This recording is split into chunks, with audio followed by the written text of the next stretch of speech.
Hi എല്ലാവർക്കും സ്വാഗതം. ഇന്ന് നമ്മൾ നോക്കാൻ പോകുന്നത് ഡെൻസൽ വാഷിംഗ്ടന്റെ വളരെ ശക്തമായൊരു പ്രസംഗത്തിൽ നിന്നുള്ളൊരു ആശയമാണ് മുന്നോട്ട് വീഴുക. കേൾക്കുമ്പോൾ സിമ്പിളായി തോന്നാമെങ്കിലും പരാജയത്തെയും വിജയത്തെയും കുറിച്ചുള്ള നമ്മുടെ കാഴ്ചപ്പാടുകളെ മൊത്തത്തിൽ മാറ്റിമറിക്കാൻ കഴിവുള്ള ഒന്നാണിത്. അപ്പോൾ നമുക്ക് തുടങ്ങാം. നമ്മളോടൊക്കെ എപ്പോഴും പറയുന്നൊരു കാര്യമാണിത്, അല്ലേ? ജീവിതത്തിൽ എപ്പോഴും ഒരു പ്ലാൻ ബി വേണം, വീണുപോയാൽ താങ്ങായി എന്തെങ്കിലും ഒന്ന് കയ്യിൽ കരുതണം എന്നൊക്കെ. നമ്മുടെ അച്ഛനമ്മമാരോ ടീച്ചർമാരോ സുഹൃത്തുക്കളോ ഒക്കെ ഇത് പറഞ്ഞിട്ടുണ്ടാകും. പക്ഷേ ഡെൻസൽ വാഷിംഗ്ടൺ ചോദിക്കുന്നത് ഈ ചിന്ത ശരിയാണോ എന്നാണ്. അപ്പോൾ ഇതാണ് ഈ വിശകലനത്തിന്റെ കാതൽ. ഒരു വശത്ത് പിന്നോട്ടു വീഴുക എന്ന പരമ്പരാഗത ചിന്ത, അതായത് സേഫായി കളിച്ച് ഒരു സുരക്ഷാ വലയമുണ്ടാക്കി ഒതുങ്ങിക്കൂടുന്നത്. മറുവശത്ത് ഡെൻസൽ പറയുന്ന മുന്നോട്ടു വീഴുക എന്ന ഫിലോസഫി. അത് റിസ്ക് എടുക്കുന്നതിനെക്കുറിച്ചാണ്, പരാജയപ്പെടുമ്പോൾ അതിൽ നിന്ന് പഠിച്ച് അടുത്ത സ്റ്റെപ്പിലേക്ക് പോകുന്നതിനെക്കുറിച്ചാണ്. അപ്പോൾ നമുക്ക് ആദ്യത്തെ പ്രധാന വിഷയത്തിലേക്ക് കടക്കാം. പരാജയത്തെ നമ്മൾ എന്തിനാണിങ്ങനെ പേടിക്കുന്നത്? എന്തുകൊണ്ടാണ് ജീവിതത്തിൽ റിസ്ക് എടുക്കുന്നത് ഇത്രയധികം പ്രധാനപ്പെട്ടതാകുന്നത്? നെൽസൺ മണ്ടേലയുടെ ഈ വാക്കുകൾക്ക് ഭയങ്കര ശക്തിയുണ്ട്, അല്ലേ? നമുക്ക് ജീവിക്കാൻ കഴിയുന്ന ഏറ്റവും മികച്ച ജീവിതം ജീവിക്കാതെ പേടിച്ച് ചെറുതായി ഒതുങ്ങിക്കൂടിയാൽ അതിലെവിടെയാണ് ഒരു ആവേശം കണ്ടെത്താൻ കഴിയുക? അർത്ഥവത്തായ ഒരു ജീവിതത്തിന് വലിയ സ്വപ്നങ്ങളും റിസ്കുകളും കൂടിയേ തീരൂ. ഡെൻസൽ ഇത് വളരെ സിമ്പിളായിട്ട് പറയുന്നു. നിങ്ങൾ പരാജയപ്പെടും, അതുറപ്പാണ്. ചിലപ്പോൾ തോൽക്കും, ചിലപ്പോൾ മറ്റുള്ളവരുടെ മുന്നിൽ നാണം കെടും. പക്ഷേ അതിനെ പേടിച്ചിട്ട് കാര്യമില്ല. അതൊക്കെ ഈ കളിയുടെ ഒരു ഭാഗമാണ്. അതിനെ അങ്ങ് സ്വീകരിക്കുക. ഈ നമ്പറൊന്ന് ശ്രദ്ധിക്കൂ, 2600. എന്തായിരിക്കും ഇത്?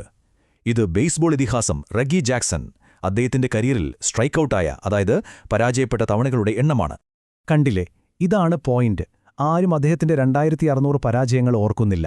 ലോകം ഓർക്കുന്നത് അദ്ദേഹം അടിച്ചു പറത്തിയ ഹോം റണ്ണുകളാണ്. അപ്പോ കാര്യം വ്യക്തമാണ്. അവസാനം ഓർമ്മിക്കപ്പെടുന്നത് വിജയങ്ങൾ മാത്രമായിരിക്കും, അതിലേക്കെത്താനുള്ള വഴിയിലെ വീഴ്ചകളല്ല. അടുത്തൊരു number 1000. Thomas Edison light bulb കണ്ടുപിടിക്കുന്നതിന് മുമ്പ് പരാജയപ്പെട്ട പരീക്ഷണങ്ങളുടെ എണ്ണമാണിത്. അപ്പോൾ ശരിക്കും എഡിസൺ 1000 തവണ തോറ്റതാണോ? അല്ല. ലൈറ്റ് ബൾബ് ഉണ്ടാക്കാൻ പറ്റാത്ത 1000 വഴികൾ അദ്ദേഹം കണ്ടുപിടിച്ചു. ഓരോ പരാജയവും വിജയത്തിലേക്കുള്ള ഓരോ സ്റ്റെപ്പായിരുന്നു. ആ സ്ഥിരോത്സാഹമാണ് അവസാനം ലോകത്തിന് വെളിച്ചം നൽകിയത്. ഓക്കെ, അപ്പോൾ പരാജയം എന്തിനാണെന്ന് നമുക്ക് മനസ്സിലായി. ഇനി വിജയം എങ്ങനെ നേടാം എന്നതിലേക്ക് വരാം. അതിന് കൃത്യമായൊരു പ്ലാൻ വേണം. ഇവിടെയാണ് പലർക്കും തെറ്റുന്നത്. വെറുതെ ആഗ്രഹിക്കുന്നതും അതിനുവേണ്ടി പ്രവർത്തിക്കുന്നതും തമ്മിൽ വലിയ വ്യത്യാസമുണ്ട്. വ്യക്തമായ ലക്ഷ്യങ്ങളില്ലാത്ത സ്വപ്നങ്ങൾ അത് വെറും പകൽക്കിനാവുകളാണ്. അവസാനം നമ്മളെ നിരാശപ്പെടുത്താൻ പോകുന്ന കുറേ വെറും ചിന്തകൾ. ഇതൊരു ഫേമസ് പസിലാണ്. 9 ഡോട്ടുകൾ. 5 നേർരേഖ കൊണ്ട് പെൻസിലെടുക്കാതെ ഇതെല്ലാം യോജിപ്പിക്കണം. സാധാരണ നമ്മളെന്താ ചെയ്യുക? ആ ഡോട്ടുകൾ ഉണ്ടാക്കുന്ന ചതുരത്തിനുള്ളിൽ തന്നെ വരയ്ക്കാൻ നോക്കും, അല്ലേ? പക്ഷേ ഈ പസിൽ സോൾവ് ചെയ്യണമെങ്കിൽ ഒരു വഴിയേ ഉള്ളൂ. ആ ബോക്സിന് പുറത്തേക്ക് ചിന്തിക്കണം, പുറത്തേക്ക് വരയ്ക്കണം. നമ്മുടെ വലിയ ലക്ഷ്യങ്ങളുടെ കാര്യവും ഇതുപോലെ തന്നെയാണ്. സാധാരണ ചിന്തയുടെ അതിരുകൾക്ക് പുറത്തു പോയാലേ അത് നേടാൻ സാധിക്കൂ. ഇതൊക്കെ കേൾക്കാൻ നല്ല രസമുണ്ട്. പക്ഷേ നമ്മുടെ സ്വന്തം ജീവിതത്തിൽ ഇതെങ്ങനെയാണ് പ്രാവർത്തികമാവുക? തിരിച്ചടികൾ എങ്ങനെയാണ് നമ്മളെ ശരിയായ വഴിയിലേക്ക് നയിക്കുന്നതെന്ന് മനസ്സിലാക്കാൻ നമുക്ക് ഡെൻസലിന്റെ ജീവിതം തന്നെ നോക്കാം. അദ്ദേഹത്തിന്റെ കഥ നോക്കൂ. അതൊരു നേർരേഖയിലുള്ള യാത്രയല്ല. പ്രീമിഡിന് ചേർന്നു, പക്ഷേ പഠനത്തിൽ പരാജയപ്പെട്ടു. GPA വെറും 1.8. കോളേജിൽ നിന്ന് കുറച്ചുകാലം മാറി നിൽക്കാൻ വരെ പറഞ്ഞു. ആലോചിച്ചു നോക്കൂ. അവിടെ നിന്നാണ് അദ്ദേഹം ലോകമറിയുന്ന ഒരു നടനിലേക്ക് വളർന്നത്. ഇതിൽ നിന്ന് പഠിക്കാനുള്ള പാഠം ഇതാണ്: പരാജയമെന്ന് പറയുന്നത് ചിലപ്പോൾ നമ്മൾ എങ്ങോട്ടാണ് ശരിക്കും പോകേണ്ടത് എന്ന് കാണിച്ചു തരാനുള്ള പ്രകൃതിയുടെ ഒരു വഴിയാണ്.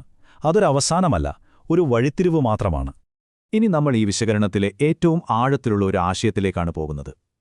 നമ്മുടെ വ്യക്തിപരമായ നേട്ടങ്ങൾക്കപ്പുറം ജീവിതത്തിന്റെ യഥാർത്ഥ ലക്ഷ്യം എന്തായിരിക്കണം? ഒരു നിമിഷം ഇതിനെക്കുറിച്ചൊന്ന് ആഴത്തിൽ ചിന്തിച്ചു നോക്കൂ. നിങ്ങളുടെ ജീവിതത്തിന്റെ അവസാന നിമിഷമാണ്. നിങ്ങൾ മരണക്കിടക്കയിലാണ്. നിങ്ങളുടെ കിടക്കയ്ക്ക് ചുറ്റും ആരാണ് നിൽക്കുന്നത്? ആ കിടക്കയ്ക്ക് ചുറ്റും നിൽക്കുന്നത് നിങ്ങളുടെ പ്രേതങ്ങളാണ്. വെറും പ്രേതങ്ങളല്ല, നിങ്ങൾ ഒരിക്കലും ജീവൻ കൊടുക്കാതിരുന്ന നിങ്ങളുടെ ആശയങ്ങളുടെ പ്രേതങ്ങൾ, നിങ്ങൾ പുറത്തെടുക്കാതിരുന്ന കഴിവുകളുടെ പ്രേതങ്ങൾ. അവർക്ക് നിങ്ങളോട് ദേഷ്യമാണ്. കാരണം നിങ്ങൾക്കവരെ ഈ ലോകത്തേക്ക് കൊണ്ടുവരാമായിരുന്നു. പക്ഷേ നിങ്ങൾ പേടിച്ച് അത് ചെയ്തില്ല. എന്തൊരു ഭയാനകമായ ചിന്തയാണത്! അപ്പോൾ ചോദ്യം ഇതാണ്: നിങ്ങളുടെ കയ്യിൽ എന്താണോ ഉള്ളത് അതുവെച്ച് നിങ്ങൾ എന്തു ചെയ്യാൻ പോകുന്നു?